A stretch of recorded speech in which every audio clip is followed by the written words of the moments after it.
Assalamualaikum dan selamat sejahtera semua anak murid 5 unit SEM saya.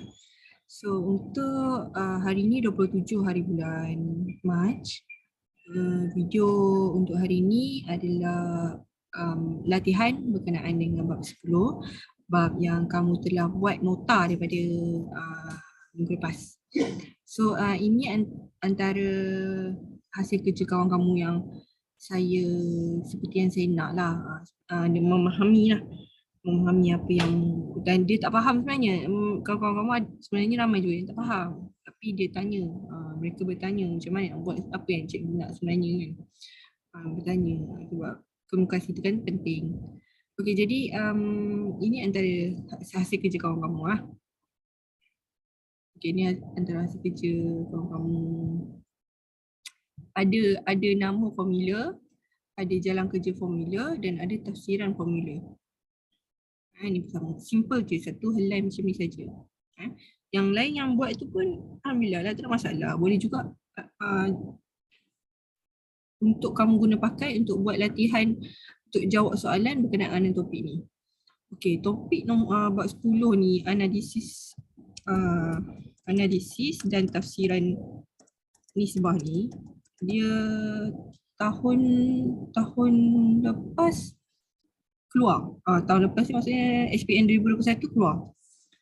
Dan kalau keluar soalan ni dan memang alhamdulillah mudah lah. Dan topik ni juga memang tiap-tiap tahun akan guna dalam kerja khusus. Salah satu elemen dia. Ini memang confirm lah, penting, betapa pentingnya bab ni lah.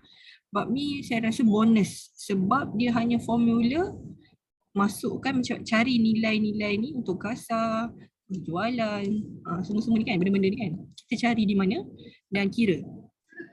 Macam mana ni, apa cikgu cakap ni kan, apa yang cikgu ni, nampak mudah macam mana. Okey, dia begini, selagi kita tak buat soalan, kita tak berapa nak jelas. So sebelum kita nak buat soalan, ni soalan dalam buku teks, buku surat 30. Saya nak kita tahu dulu apa dia, kita fahamkan dulu apa dia analisis dan tafsiran penyata kewangan untuk membuat keputusan. Ni tajuk dia. Analisis dan tafsiran penyata kewangan untuk buat keputusan. Okay, penyata kewangan ni dalam bahasa orang putih dia financial report. Financial report untuk membuat.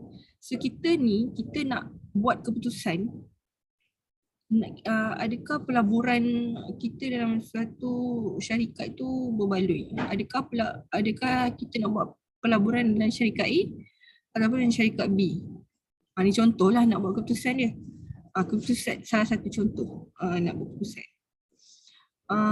Adakah kita lebih untung untuk melabur di syarikat A ataupun lebih untung nak melabur syarikat B? Okey. So kita guna pakai semua formula-formula ni untuk kita buat keputusan. Okey, contoh lain di sini cikgu nak tunjuk kat kamu financial report. Beberapa syarikat yang cikgu jumpa di internet. Okey, ini adalah syarikat Proton. Ni Proton. Okey, yang financial report yang di dalam internet ni adalah semuanya syarikat mana ni? Adalah syarikat yang menawarkan saham atau dalam bahasa orang putih share. Dia menawarkan saham kepada orang awam untuk membeli. So sebab tu diorang paparkan kepada awam, diorang paparkan financial report diorang ni pada awam supaya awam boleh kaji, boleh analisis, buat tafsiran untuk orang awam buat keputusan untuk buat pelaburan. Sebab tu diorang bagi ni semua ni dekat internet. Okay. So seperti ini adalah Proton pada tahun 2018. Okay, ini revenue ini bahasa orang putih lah semua ni kan. Nanti kamu masuk U nanti kamu belajar semua ni. Revenue is untung, operating loss, rugi operasi, loss before income tax, kerugian sebelum income tax. Ini semua dia orang bagi tahu lah ni. Asset, property, plant and equipment, investment, current asset. Ini semuanya dia bagi tahu angka-angka ni dan kita akan gunakan dalam formula kita ni untuk tahu sama ada berbaloi nak buat pelaburan dekat Proton. Okey, ni Sime Darby. Saya tak pasti kat belah Kedah ni, tapi kalau kat belah Selangor, Sime Darby ni adalah ada satu syarikat yang syarikat besar dalam kelapa sawit. Proton tadi tahu kan, teruk sangat tak tahu Proton ni syarikat apa. Okey, Sime Darby ni dia kelapa sawit. Bukan saja kelapa sawit, tapi perumahan, pembangunan, perubatan, banyak pada syarikat ni. Tapi the main operating for Sime Darby is actually kelapa sawit. Diorang ada ladang kelapa sawit dekat Sepang, besar, sangat besar. Minyak kelapa sawit. Jadi kelapa sawit ni minyak kelapa sawit. Malaysia adalah pengeksport terbesar di Asia Tenggara dalam minyak sawit. Tapi kenapa minyak masak still mahal Malaysia? Kerana Malaysia kita ekspor, kita buat minyak sawit, kita ekspor. Itu panjang lah cerita yang dalam kelas saya cerita. Ini Sime Darby. Ini Petronas. Petronas Malaysia adalah syarikat besar cari gali petrol sebagai bahan bakar dalam kenderaan automobil. Jadi selain di Asia Tenggara ni, selain Brunei, Malaysia juga adalah antara negara terbesar di Asia Tenggara dalam pengeluaran petrol. Yang di dunia yang paling besar siapa? Di dunia di Arab Saudi. So kaya Petronas, dan kita patut berbangga sebab orang Malaysia punya company ni, kita yang bangunkan, seperti Proton tadi seperti Proton. Okey, satu lagi Massimo. Ini financial Massimo, saya tunjuk kat kamu Massimo punya financial report. Patutnya saya scroll tadi nak tengok angka-angka cerita banyak sangat. Okay, so semua ni saya tunjuk kat kamu adalah untuk kita guna pakai dalam nak kira ni bab ni. Okay, baik. Jom kita. Tapi tadi tu macam susah kan, banyak macam payah je cikgu kan. Banyak betul angka-angka dan term-term yang kamu yang kita tak tahu ni kan. Ini saya nak tunjuk je kat kamu. Soalan SPM lebih mudah. Lebih mudah, amat mudah. Don't worry. Jom kita tengok. Apakah, ini soalan surat 30. Apakah tujuan analisis penyata kewangan disediakan? Terangkan jenis SPA dan fungsinya. Okay, ini kamu buat sendiri. Kamu buat lah. Saya tanda pink tu. Okay, contoh. Yang nombor 3 ni, dia bagi maklumat je terus. Alat tulis data ni bagi maklumat. Dan kita terus masukkan ke dalam angka-angka ni ke dalam soalan. Okay, ni dia bagi maklumat. Alat tulis datil dia bagi angka dah terus ni. Alah, senangnya. Okay, dia suruh cari tokokan. Tokokan. Satu lagi dia suruh cari margin untung kasar. So kita cari dah dulu. Tokokan rumus. Nak cari apa? Cari formula. Rumus tokokan dengan margin untung kasar.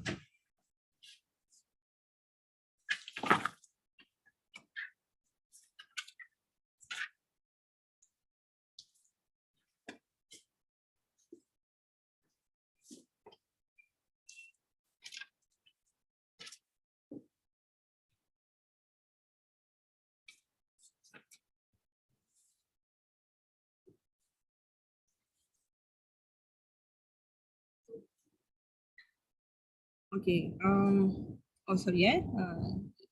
away from school, AFK.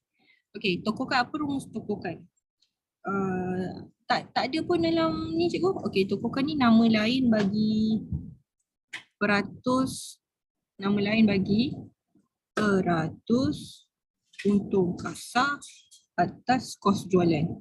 Tokokan ni nama lain bagi peratus untung kasar atas jualan. Okey, jadi rumus tokokan atau peratus untung kasar atas jualan adalah untung kasar per kos jualan darab 100. Okey, sebelum tu short form ni saya je boleh short form. Kamu haram short form. Kamu tak boleh short form. Kamu tidak boleh short form. Tak boleh short form. Bila? Sekarang sampai SPM. Lepas SPM belajar cikgu, nak pakai short form, pakailah. Ni SPM, no short form. Sekali lagi saya ingatkan, haram short form. Okay. untung kasar. Okay, so kita nak cari tokokan ni, kita nak angka untung kasar.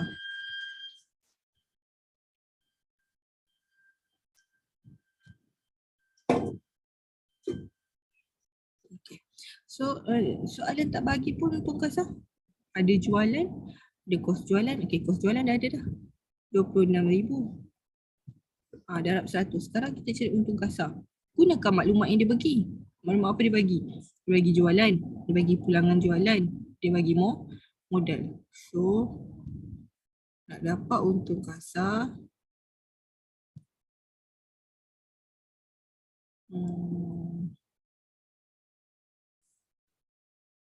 kita gunakan maklumat yang dia. Okay, kita nak cari untung kasar sekarang. Kita guna pakai maklumat yang dia bagi. Macam mana? Apa maklumat yang dia bagi? Okay, untung kasar, nak dapat untung kasar adalah jualan tolak kos jualan. Jualan ni pula jualan bersih . Okey, jadi saya padamkan.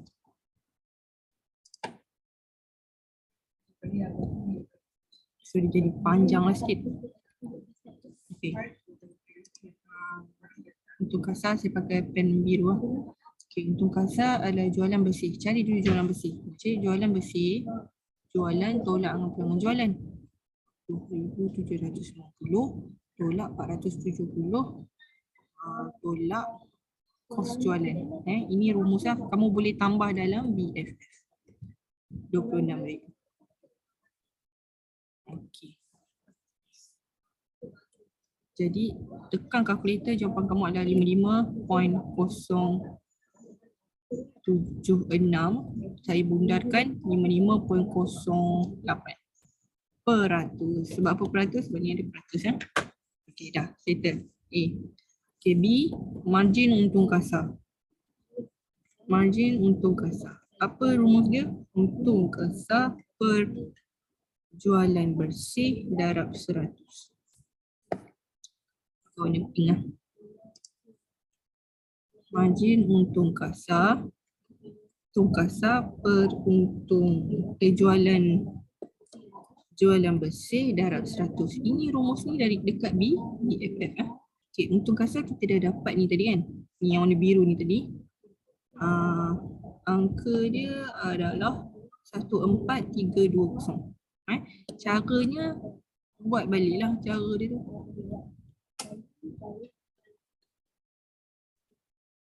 Okay. Jualan bersih. JB, jualan bersih adalah ni . Jualan tolak pulangan jualan.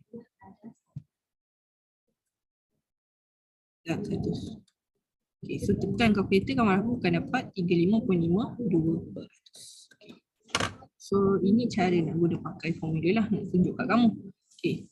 Nombor 3 kamu buat, nombor 4 kamu buat. Ini buat dekat buku latihan . Tak perlu salin soalan. Tak perlu, terus buat jalan kerja. Okey, last sekali saya nak tunjuk ini lebih ke arah soalan HPM. Dia bagi dua perniagaan. Satu perniagaan semi, satu perniagaan deni. Jadi perniagaan semi dengan perniagaan deni, dia bagi dah angka jualan, kos jualan, manajer operasi dan angka modal. Dia nak compare. Dia nak kita kira antara semi dengan deni ni, which one is better? Mana yang lebih baik? So kita akan kira ikut apa yang dia nak. Pertama dia nak peratus untung bersih atas jualan bagi kedua-dua perniagaan. So semi dengan deni. Bila dia nak kedua-dua perniagaan macam ni, kita buat secara jadual lah. Sebab mudah nak nampakkan perbandingan. Okay, so kita buat jadual. Semi, deni, dia nak A peratus untung bersih atas jualan. Okey, tulis terus rumus dia. Apa? Peratus untung bersih atas jualan. So itu rumus dia apa? Okay, kalau macam ni peratus untung bersih atas jualan. So rumus dia peratus. Okay, mestilah ada peratus untung bersih. Depan dia untung bersih. Jualan. So sini jualan bersih. Itu je lah. Cara nak tulis, nak ingat lah, nak ingat formula tu. Okay, sekarang kita kira dulu si semi. Cik sikit. Okay, semi apa dia punya untung bersih? 83760 per jualan bersih semi 267544 darab 100. Okey, Denny pula. Denny 73800 per jualan 212930 darab 100. Kita masukkan dalam rumus lah. So sekarang ni kita nak cari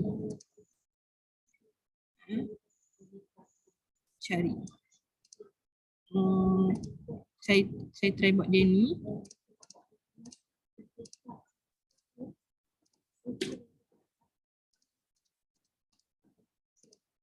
Darab 100. So 31.30%. Peratus untung bersih atas jualan. Peratus untung bersih atas. Kita jual, kita akan dapat balik untung bersih sebanyak 33.30%. Okay, jom kita kira Denny pula. Nak tengok mana lebih tinggi, mana lebih baik.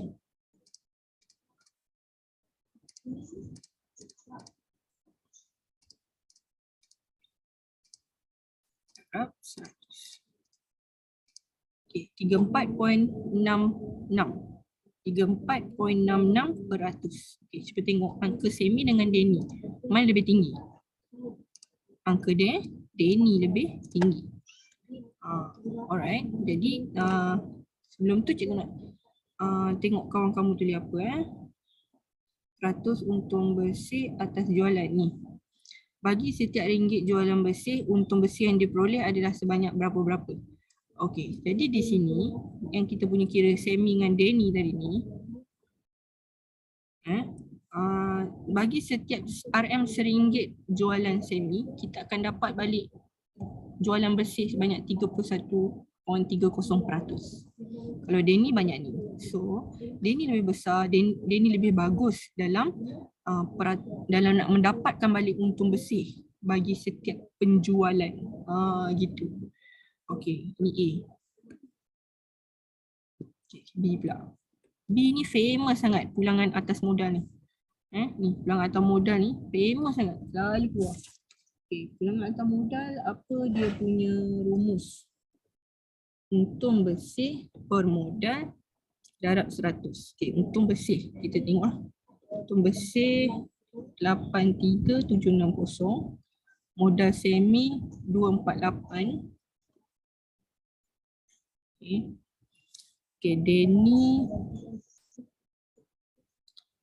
73800 ni. Modal Denny 170,000 darab 100. Okay, sekarang kita nak cari perniagaan mana yang lebih baik lah pulangan atau modal dia. Bukan ni. Okay, kita kira dulu untuk semi. 83760 bahagi 248,000.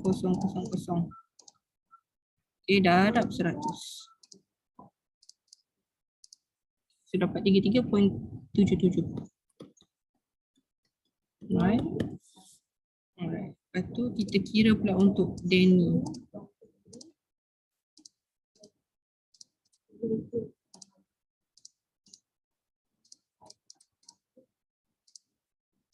Darab 100.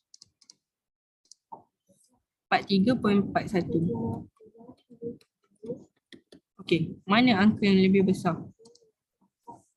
Lebih besar mestilah si Denny. Okay, sebelum kita nak buat tafsiran apa ni semua, jom kita tengok dulu formula tafsiran yang kamu buat. Pulangan atas modal. Ataupun kamu tengok yang kamu punya lah. Ni. Atas modal. Bagi setiap RM1 modal yang dilaburkan, untung bersih yang diperoleh adalah sebanyak, ini taklah sebanyak berapa-berapalah jawapan dia kan. RM1 yang dilaburkan, untung bersih yang diperoleh adalah sebanyak. Okey. Jadi setiap RM1 yang Semi laburkan, Semi akan dapat balik modal sebanyak 33.77. Denny setiap RM1 modal yang dilaburkan, Denny akan, perniagaan Denny akan dapat balik untung sebanyak 43.41. Ni saya cakap salah ni. Setiap RM1 modal yang dilaburkan, kita akan dapat balik pulangan sebanyak 33.77%. Katakanlah kita laburkan RM1 dekat Semi, kita akan dapat balik RM RM33.77. Tapi kalau kita labur RM RM1 dekat Denny, kita akan dapat balik RM RM43.01. Mana lebih untung? Denny. Jadi lebih baik melabur kat mana? Lebih baik melabur dekat Denny. Ini syarikat Denny lah. Ni lah, ini tentukan perniagaan manakah? Ni yang cikgu cakap tadi. Perniagaan Denny. Berikan alasan. Alasannya katalah perniagaan Denny mempunyai peratus untung bersih. Ini dia kata untuk buat pelaburan kan. Kalau pelaburan kita akan pakai PAM. Perniagaan Denny lebih menguntungkan kerana pulangan atau modal yang lebih tinggi. Dah tu je. Tu saja. Jadi ini dah bincang. Kamu buat dalam buku latihan kamu. Okey, so ni yang kamu perlu selesaikan. 1, 2, 3, 4, 5, surat 30. Okey, itu saja. Buat ya, jangan tak buat. Terima kasih. Assalamualaikum.